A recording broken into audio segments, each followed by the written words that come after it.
Easy math with Miss Easley. Easy math with Miss Easley.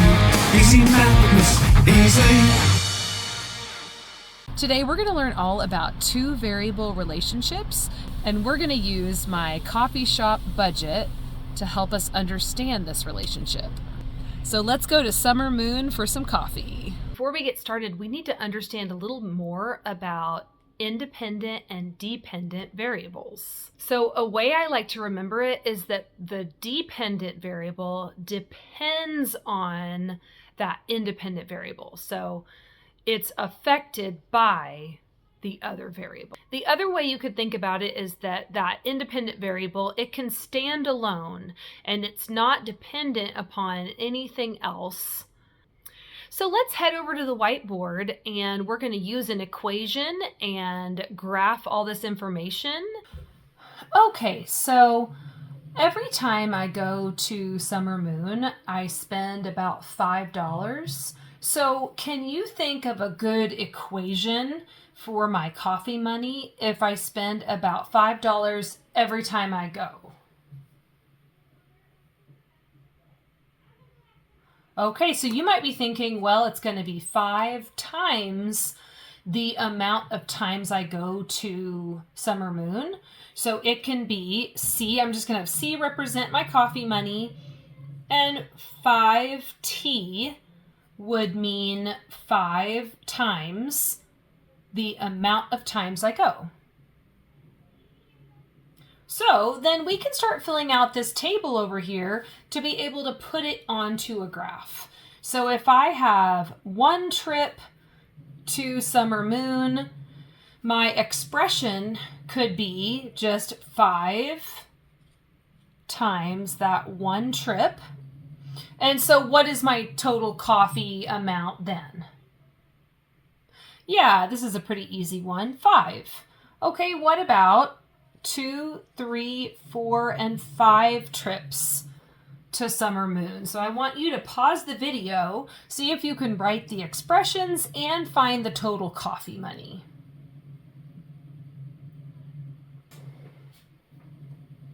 Okay, let's check your work. I'm going to fill in all of these expressions. It's always 5 times the number of trips. Okay, and then just a multiplication.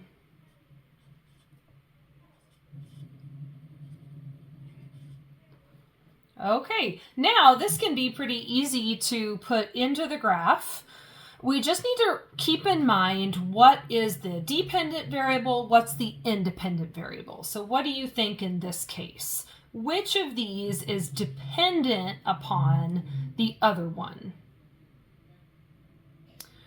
Okay, I think you're getting it. The amount of coffee money is dependent on the number of trips. So we're going to put coffee money up here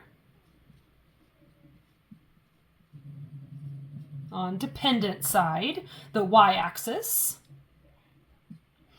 And then we're going to put the number of trips on the x-axis as the independent variable. It could just stand alone and it doesn't depend on that other variable.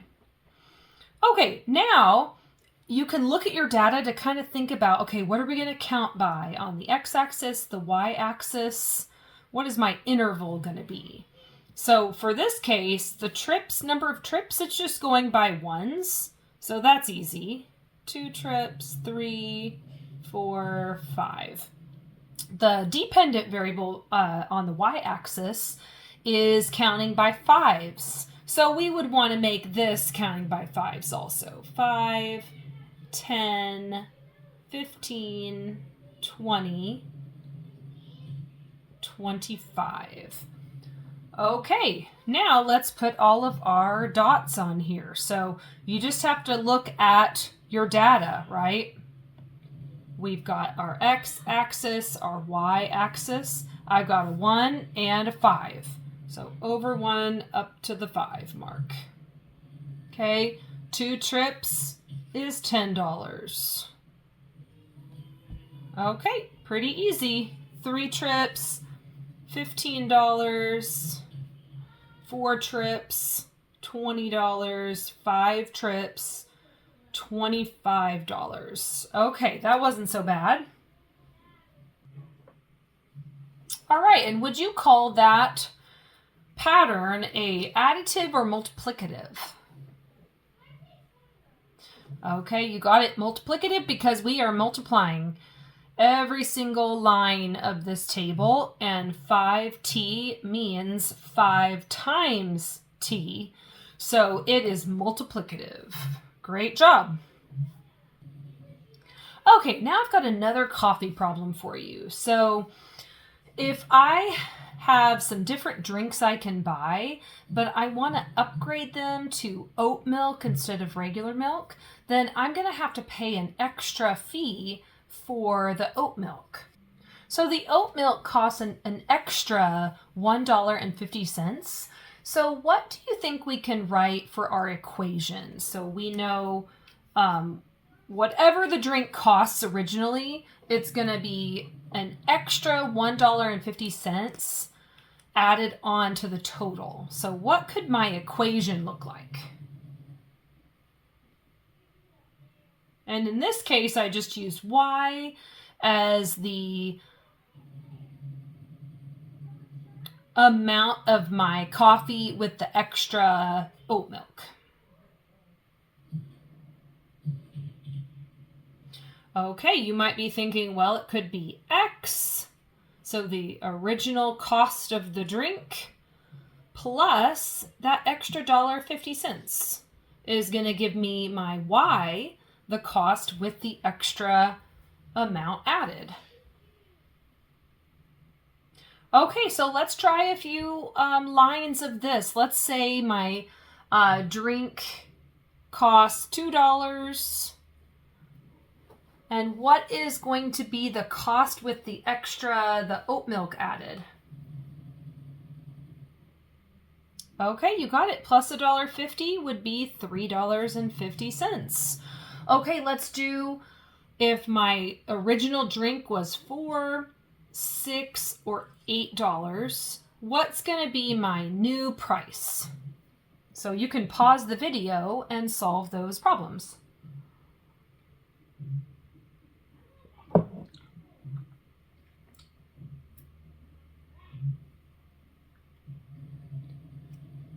Okay, you're getting it. Let's check your work though, just to be careful. Okay, now let's build our graph based on this data. So which one of these is the dependent and which one of these is the independent variable? What do you think?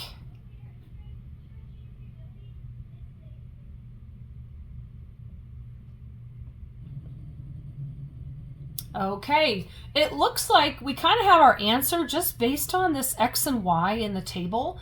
We know that this is our x-axis, so it must be independent. And if you think about it, the cost of the original drink is not dependent on anything other than that's just what the price is, right? Now, if you want to add an extra different type of milk, then that's going to be the dependent, okay? Because your cost with the extra amount is going to depend on that original price of the coffee plus that $1.50. So it makes sense.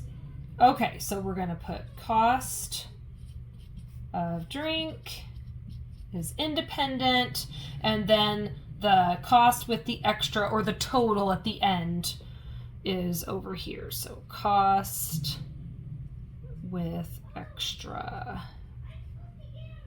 Okay, now we're going to have to figure out what our scale should be. So I see a 2, 4, 6, 8. We could probably just count by twos then. 2, 4, 6, 8.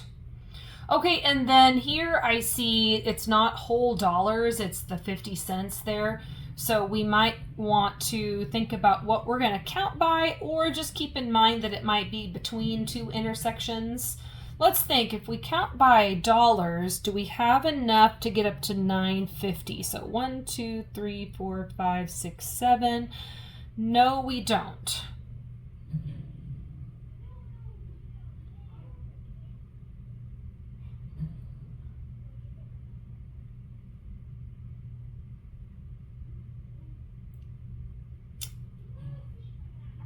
So we could count by, let's see, 2, 4, 6, 8, 10. That would work.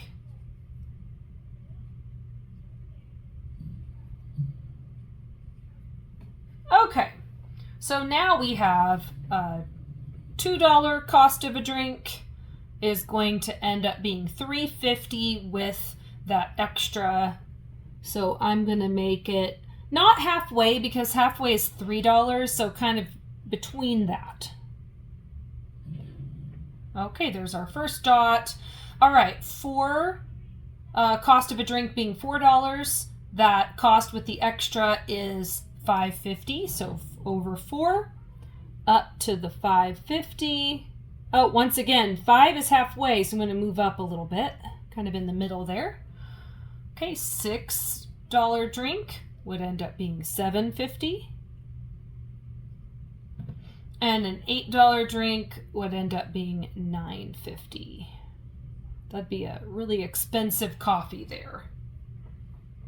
Okay, and now that we've done that, do you think this pattern or rule is an additive or multiplicative pattern? Okay, you got it. It's additive because we're adding $1.50. Great job. Sometimes I make my coffee at home, but I'm always glad to have a little coffee money in the budget. Okay, so part 2 to this video is my vacation savings. So I love going on trips and planning out vacations for the summer. And so it's always smart to set up some sort of budget so that I can plan for saving and know when I'm going to be able to take a trip. So let's head over to the whiteboard and plan this out.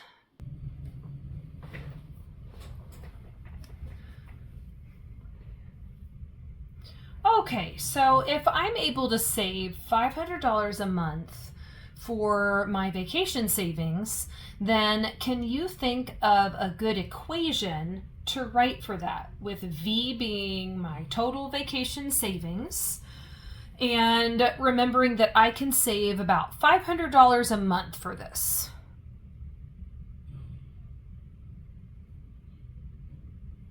Okay, I bet you're thinking, so $500 times the month, so we can write it just like that. 500M. When a number is bumped up next to that variable, it means to multiply. Okay, so let's start filling out the table first. So I'm going to put down 1, 2, 3, and 4 months of saving. And you pause the video and figure out my total vacation savings after each of these months. Okay, let's check your work.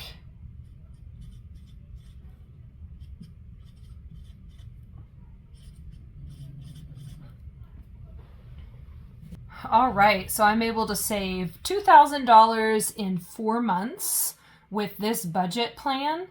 And let's try to see if we can put this into the graph now, into the coordinate grid. So I've got my dependent variable and my independent variable. Which one is which, you think, in this scenario?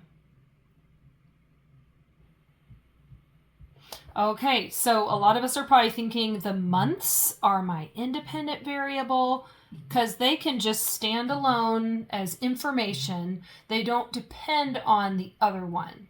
But the amount I can save does depend on the number of months I've saved.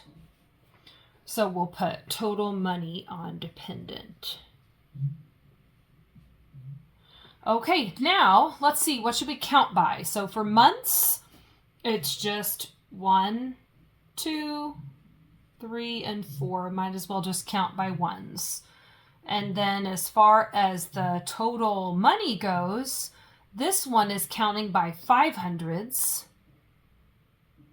So I think I'll do that over here.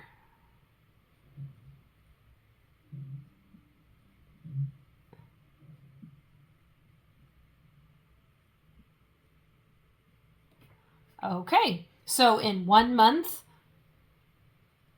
I can say 500. 2 months is 1,000. 3 months is 1,500. and 4 months up at that 2,000. And I could always keep these going if I wanted to see, oh, how about 5 months? I just keep going with that pattern, and then I could figure out really as many as I wanted to, or I could figure out, a bigger number that doesn't even have space on here. Since I know the rule is times 500, I could do, a bigger number, like a full year or something. So 12 months. What do you think? What would be my total savings for 12 months? Why don't you pause the video and figure that out?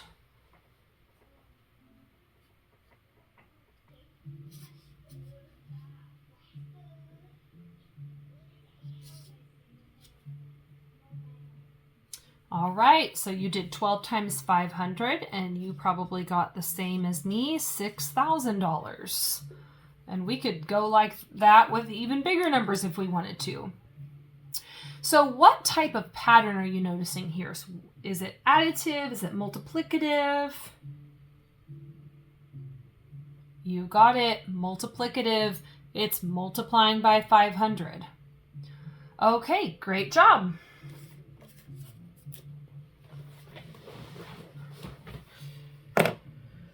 I hope this video helps you in your math class or at home. See you next time.